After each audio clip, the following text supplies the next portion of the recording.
అందరికీ వందనాలు. వీక్షకులందరికీ ప్రభువైన యేసుక్రీస్తు ప్రభువారి నామములో శుభాలు వందనాలు తెలియజేస్తా ఉన్నాను. మరి ఒకసారి ఈ యొక్క లెంట్ దినములలోనికి, ఈ లెంట్ ధ్యానంలోనికి మిమ్మల్ని అందరినీ ఆహ్వానిస్తూ ఉన్నాను. యేసు ప్రభుల వారి పరిచర్యలో ఆయన చేసినటువంటి అత్యంత అద్భుతమైనటువంటి మాటలను ఈ సమయం ముందు ధ్యానం చేయబోతూ ఉన్నాం. ప్రాముఖ్యంగా యేసు ప్రభుల వారి పరిచర్య చేస్తూ ఉండినప్పుడు వారు బోధించినటువంటి ఒక అద్భుతమైనటువంటి మాట, పేతురు భక్తుడు యేసు ప్రభుల వారి దగ్గరికి వచ్చి అడిగినటువంటి మాట నేను ఈ సమయం ముందు విజ్ఞాపకం చేయబోతా ఉన్నాను. మత్తయి సువార్త 18వ అధ్యాయం 21 నుంచి 35 వచనాలు కలిగిన లేఖన భాగం. ఒకసారి నేను ఈ వచనాన్ని చదివి వినిపిస్తాను, దయచేసి గమనించండి. ఆ సమయమున పేతురు ఆయన ఎదుకు వచ్చి, ప్రభువా, నా సహోదరుడు నా ఎడల తప్పిదం చేసిన ఎడల నేను ఎన్ని మార్లు అతన్ని క్షమింపవలను? 7 మార్లు మట్టుకా అని అడిగాను. అందుకే యేసు అతనితో ఇట్లా, నేను 7 మార్లు మట్టుకే కాదు, 70 ఏళ్ళ మార్లు మట్టుకని నీతో చెప్పుచున్నాను. ఫర్గివ్నెస్ అండ్ మర్సీ అన్నటువంటి విషయాన్ని దినమున మనం ధ్యానం చేయబోతూ ఉన్నాం. యేసుక్రీస్తు ప్రభుల వారు ఎంత మట్టుకు మన పొరుగువాన్ని క్షమించాలి, ఎంత మట్టుకు మన పొరుగువాని పట్ల దయ చూపించాలి, ఇది మన ముందుంచబడినటువంటి అత్యంత ప్రాముఖ్యమైనటువంటిది. ఈ దినమున ఏ సమస్య వచ్చినా, ఏ గడువు వచ్చినా మనం కొన్నిసార్లు ఎవరిని క్షమించని వారిగా ఉంటున్నాం. కానీ ఈ దినమున యేసు ప్రభుల వారు సెలవిస్తూ ఆయన ఫాలోవర్స్గా, ఆయన బిడ్డలుగా మనం ఎంత మట్టుకు మన ప్రత్యర్థులను, మన శత్రువులను, ప్రతి ఒక్కరిని కూడా క్షమించాలి. ప్రాముఖ్యంగా మన సహోదరిని ఏ విధంగా క్షమించాలి అన్నది ఈ దినమున మనం నేర్చుకోబోతూ ఉన్నాం. యేసు ప్రభుల వారు చెబుతూ ఉన్నాడు, 7 మార్లు మట్టుకే కాదు, 7 సార్ల కంటే 70 ఏళ్ళ మట్టుకు అంటా ఉన్నాడు. 70 ఏళ్ళ మార్ల మట్టుకు అతన్ని క్షమించాలి అని చెబుతూ ఒక చక్కటి ఉదాహరణ చెప్పి ఆయన చెప్తూ ఉన్నాడు, పరలోక రాజ్యము తన దాసుల యొద్ద లెక్క చూసుకొనగోరిన ఒక రాజును పోలి ఉన్నది అంటాడు. పరలోక రాజ్యం గురించి జ్ఞాపకం చేస్తూ ఆయన ఏం చెప్తా ఉన్నాడంటే, తన లెక్క చూసుకొనగోరిన ఒక రాజును పోలి ఉన్నది అంటూ ఆయన చెబుతూ ఉండినటువంటి మాట ఈ భాగంలో మనం జ్ఞాపకం చేసుకుందాం.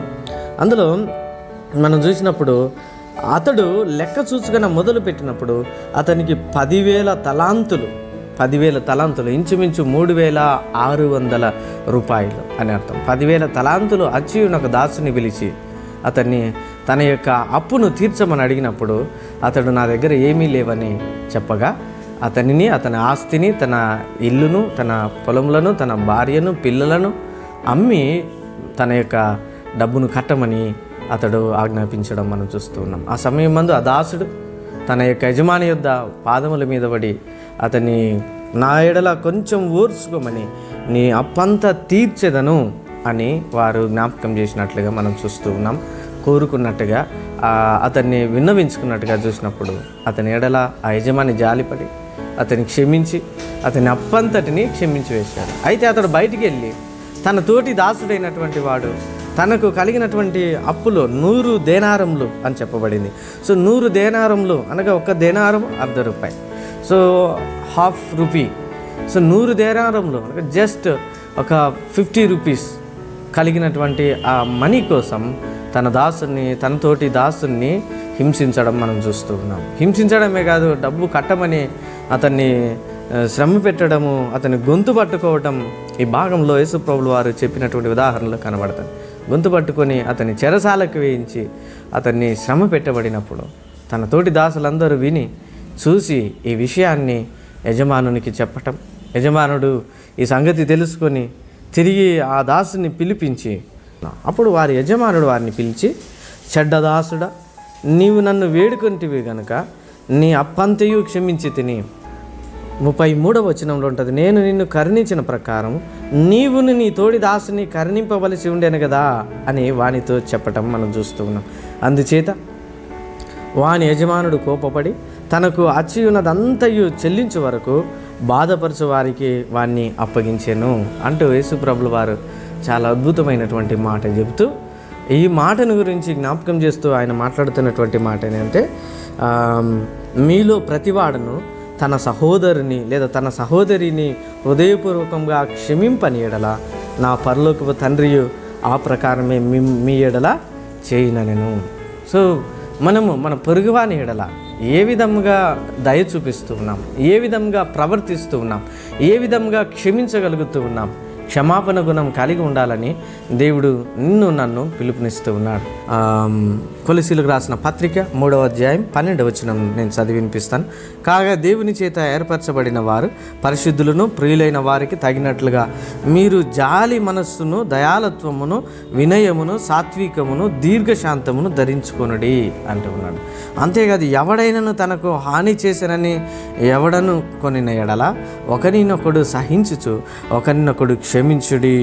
ప్రభువు మిమ్మును క్షమించినలాగున మీరును క్షమించుడి అంటూ పౌలు భక్తుడు చాలా అద్భుతమైనటువంటి మాటలు జ్ఞాపకం చేస్తూ ఉన్నాడు. పౌలు జ్ఞాపకం చేస్తూ ఉండినటువంటి విషయం ఏంటంటే, క్రీస్తు ప్రభుల వారు జీవించిన రీతిగా మీరు ఇక్కడ మాట్లాడుతున్నటువంటి మాట, దేవుని చేత ఏర్పరచబడిన వారు పరిశుద్ధులుగాను ప్రియులైన వారికి తగినట్లుగా, పరిశుద్ధులను ప్రియులైన వారు, దేవుని చేత ఏర్పరచబడిన దేవుని బిడ్డలైన మనము ఏ విధంగా జీవించాలో కూడా ఈ భాగంలో నేర్పిస్తూ ఉన్నాడు. ఎలాంటి హృదయాన్ని కలిగి ఉండాలంటే, మొదటిది దేవుని బిడ్డలుగా జాలి మనసు కలిగి ఉండాలి.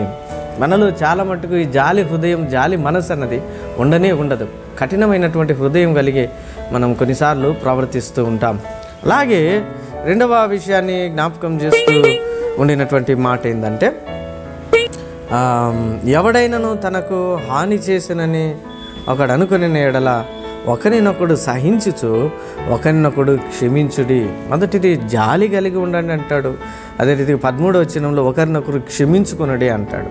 అదే రీతిగా దయాలత్వమును, వినయమును, సాత్వికమును, దీర్ఘశాంతమును ధరించుకొనుడి అంటూ ఈ భాగంలో పౌలు భక్తుడు జ్ఞాపకం చేస్తూ ఉన్నాడు. కాబట్టి మత్తయి సువార్తలో క్షమ, దయగలం కలిగి ఉండాలని యేసు ప్రభులు వారు బోధిస్తూ ఉన్నాడు.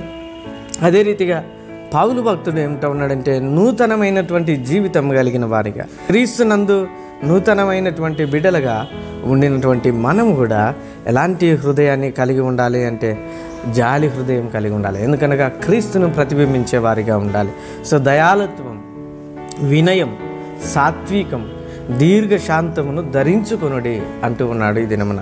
ఇంకా ఏమంటా ఉన్నాడు, ఎవడైనా మనకు హాని చేస్తే అతని ఎడల ఏ విధంగా ఉండాలంట, సహించుకోవాలి. ఒకరినొకడు క్షమించండి.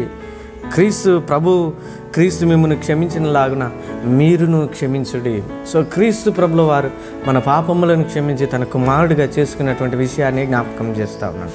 మనల్ని క్షమించి తన బిడ్డలుగా చేసుకున్నటువంటి క్రీస్తు క్షమించినలాగున మనము ఒకరినొకడు క్షమించాలి అన్నది భాగంలో కనబడుతుంది. మొదటిది యేసు ప్రభులు వారు మత్తయి సువార్తలు చెప్తా ఉన్నాడు.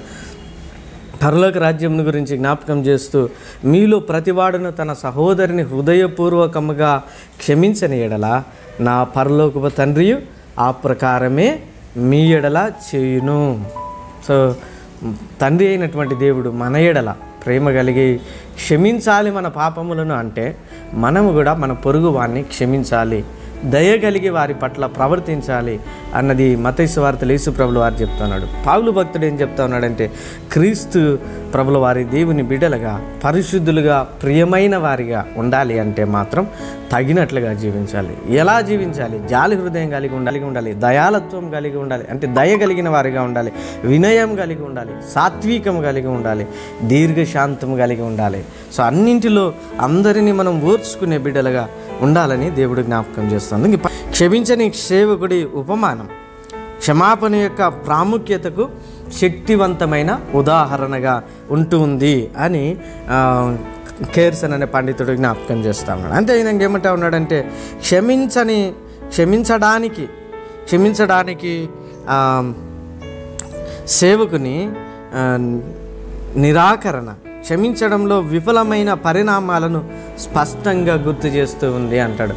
ఈ భాగం మనకు క్షమించడంలో మనం ఎంత మటుకు విఫలమయ్యామో ఈ భాగంలో మనకు జ్ఞాపకం చేస్తుందని కేర్సన్ అనే పండితుడు జ్ఞాపకం చేస్తూ ఉన్నాడు. రెండవది ఎన్టీ రైట్ అనే పండితుడు ముఖ్యంగా ఈ మత్తయి సువార్తను గురించి మాట్లాడుతూ ఏమంటాడంటే, Jesus teaching on forgiveness is not just about the number of times we forgive, but about the whole attitude of mind and heart. Forgiveness is not just a moral duty, but a key aspect of our relationship with God అంటాడు. So క్షమాపణపై యేసు ప్రభుల వారి బోధ మనం ఎన్నిసార్లు క్షమిస్తామనే దాని గురించి మాత్రమే కాదు అంటూ మనస్సు మరియు హృదయం యొక్క మొత్తం వైఖరిని గురించి, మన యొక్క యాటిట్యూడ్ని గురించి ఈ విషయం జ్ఞాపకం చేస్తూ ఉన్నది అంటాడు. అదే రీతిగా క్షమాపణ కేవలం నైతిక విధి మాత్రమే కాదు, దేవునితో మన సంబంధంలో, దేవునితో గల సహవాసంలో కీలకమైనటువంటి అంశము అని జ్ఞాపకం చేస్తూ ఉన్నాడు. అందుకే మనం పరలోకపు ప్రార్థనలో ప్రభువైన యేసుక్రీస్తు ప్రభు వారు నేర్పించిన రీతిగా మనము పరలోకపు ప్రార్థనలో మా యొక్క పొరుగువారిని మేము క్షమించిన ప్రకారం మా అపరాధములను క్షమించుము అంటూ ఉన్నాడు. ఈ మాటలోనే మనకు అర్థమవుతుంది మన ఇండికేషన్, మనము ఎదుటి వారిని ఎంతగా క్షమిస్తూ ఉన్నాం, ఎంతగా ప్రేమిస్తూ ఉన్నాం, ఎంతలా దయగలిగిన హృదయం కలిగి ఉన్నాం అన్నది ఈ భాగంలో కనబడుతూ ఉంది. సో అదే రీతిగా మనకి ఈ భాగంలో కనబడుతుండేటువంటి విషయం ఏంటంటే, రెండవది క్రెయిగ్ బ్లాంబర్గ్ అనే పండితుడు అంటే the parable of the unforgiving servant highlights the importance of forgiveness in the Christian life. Jesus emphasizes on forgiveness is not just a moral teaching but a reflection of God's own character అంటూ జ్ఞాపకం చేస్తూ ఉన్నాడు. అనగా ఈ భాగాన్ని జ్ఞాపకం చేసినప్పుడు క్షమించని సేవకుని ఉపమానం క్రైస్తవ జీవితంలో క్షమాపణ యొక్క ప్రాముఖ్యతను హైలైట్ చేస్తూ ఉంది. అనగా క్రైస్తవ జీవితంలో క్షమాపణ ఎంత ప్రాముఖ్యమైందో ఇక్కడ జ్ఞాపకం చేస్తూ ఉన్నాడు అని వారు జ్ఞాపకం చేస్తాను. ఇంకోటి ఏమంటా ఉన్నాడంటే, క్షమాపణపై యేసు నొక్కి చెప్పటం, క్షమించడం అన్నది నొక్కి చెప్పటం కేవలం నైతిక బోధ మాత్రమే కాదు, దేవుని ఈ యొక్క స్వంత స్వభావాన్ని ప్రతిబింబిస్తుంది అంటే ఈ భాగంలో పౌలు భక్తుడు జ్ఞాపకం చేస్తూ ఉన్నాడు. అదే రీతిగా యేసు ప్రభుల వారు ఈ భాగంలో యేసు ప్రభుల వారు చెప్పినటువంటి విషయాన్ని మరి క్రెయిగ్ అనే పండితుడు జ్ఞాపకం చేస్తూ ఉన్నాడు. సో ప్రియమైన దేవుని బిడ్డలుగా దేవుని సంఘముగా మనం ఎలాంటి హృదయాన్ని కలిగి ఉన్నాం, ఎలాంటి బిడ్డలుగా మనం జీవిస్తూ ఉన్నాం, మనం ఎదుటి వారి పట్ల ఏ విధంగా ప్రవర్తిస్తూ ఉన్నాం. డగ్లగ్ అనే పండితుడు ఏమంటాడంటే, కొలసీలకు రాసిన పత్రిక 3:13 వచనం ప్రకారం క్షమాపణపై పౌలు ప్రత్యేకంగా నొక్కి చెప్పడాన్ని బట్టి క్రైస్తవ జీవితంలో కీలకమైన అంశము అంటూ, క్షమాపణ కేవలం నైతికత విధి మాత్రమే కాదు, దేవుని స్వంత స్వభావాన్ని మరియు ఆయనతో మన సంబంధాన్ని ప్రతిబింబిస్తుంది అంటూ ఈ భాగాన్ని కూడా వారు జ్ఞాపకం చేశారు. సో ప్రియమైన దేవుని బిడ్డలారా, ఈ భాగాలన్నీ మనం జ్ఞాపకం చేసుకున్నప్పుడు మన తోటి వారినితో ఏ విధంగా ప్రవర్తిస్తూ ఉన్నాం, ఏ విధంగా జీవిస్తూ ఉన్నాం, ప్రేమాయుతమైనటువంటి క్షమాపణ గుణం కలిగినటువంటి ఆ దేవుని బిడ్డలుగా ఉండాలని, 7 మార్ల మట్టుకే కాదు 70 ఏళ్ళ మార్లు మట్టుకు క్షమించాలని యేసు ప్రభుల వారు నన్ను పిలుస్తూ ఉన్నాడు. కాబట్టి అలాంటి ప్రేమ కలిగినటువంటి, క్షమాపణ గుణం కలిగినటువంటి, దయ కలిగినటువంటి దేవుని బిడ్డలుగా ఉండాలని ప్రతి బిడ్డలను ఒక ఆరోగ్యకరమైన, ఆశీర్వాదకరమైన, మేలుకరమైన, ప్రేమయుతమైనటువంటి సమాజ నిర్మాణ దిశగా మనమందరం వెళ్ళాలని జ్ఞాపకం చేస్తూ దేవుడి మాటలు మన వెనుకలో దీవించునుగాక. ఆమె చిన్న ప్రార్థన చేస్తాం. దయగల తండ్రి, కృప కలిగిన దేవ, నీ దయా హృదయాన్ని మేమందరం కలిగి ఉండి, దయా, ప్రేమ, క్షమాపణ గుణాన్ని కలిగి ఉండే బిడ్డలుగా మమ్మలను తండ్రి ప్రభ మా పాపములను క్షమించడానికి నిన్ను ప్రతిబింబించేవారిగా, నీ ప్రేమను ప్రతిబింబించేవారిగా మా తోటి వారిని, మా చుట్టూ ఉండినటువంటి వారిని, ఇదిగో తండ్రి ప్రభ మా తోటి దాసులను, మా స్నేహితులను, బంధుమిత్రులను అందరినీ క్షమించి కలుపుకుపోయే దేవుని బిడ్డలుగా ఉండటానికి మా కృపను దయచేయమని, మా సంఘములను ఆశీర్వదించమని యేసుక్రీస్తు ప్రభు వారి నామంలో అడిగి వేడుకొంచున్నాం తండ్రి. ఆమేన్. అందరికీ వందనాలు.